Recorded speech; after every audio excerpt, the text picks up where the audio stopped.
Powerful prayer అంటే don't go into misunderstanding of it. ఒకసారి చాలా ఏళ్ళ కిందట మేము ఒక ఇంట్లో ఉన్నాము, మా పక్కింట్లో ఇంకోళ్ళు ఉన్నారు, దే ఆర్ ఆల్సో బిలీవర్స్.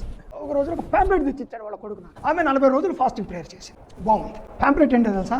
ఈ రోజుతో 40 రోజులు అయిపోతున్నాయి గనుక, ఉపవాసమే విడిచిపెడుతుంది గనుక ఒక మీటింగ్, దానికి ఒక పేరు కృతజ్ఞత అని ఒక పేరు పెట్టేస్తే ఏదన్నా చెల్లిపోతుందండి, అన్ని నడిచిపోతాయి. కృతజ్ఞత అనే మాట, కృతజ్ఞత కూడిక. మీరందరూ భోజనానికి రండి. నాకు వచ్చిన ప్రశ్న ఏమిటో తెలుసా? 40 రోజులు ఉపవాస ప్రార్థన నీ జీవితాన్నే మార్చలేకపోతే ఇతరుల జీవితాన్ని ఏం మారుస్తుందండి? If my prayers are not affecting my life, my prayers are not bringing change in my attitude and in my way of thinking, how do we expect that our prayers will be answered in others lives? మన ప్రార్థనలు మన జీవితాన్నే మార్చకపోతే, మన ప్రార్థనలు మనలో ఉన్న దురాశనే తీసేయలేకపోతే, మన ప్రార్థనలు మనలో ఉన్న పగ, కోపము, అసూయ, ద్వేషాన్ని తీసేయకపోతే, మనలో ఉన్నటువంటి ప్రార్థనలు, మనం చేసే ప్రార్థనలు నా మానసిక స్థితి మీద ప్రభావం చూపించకపోతే తనని ఏమి మారుస్తాయి సార్? నా ప్రార్థన is the glorification of the right way of praying, the right way of ending.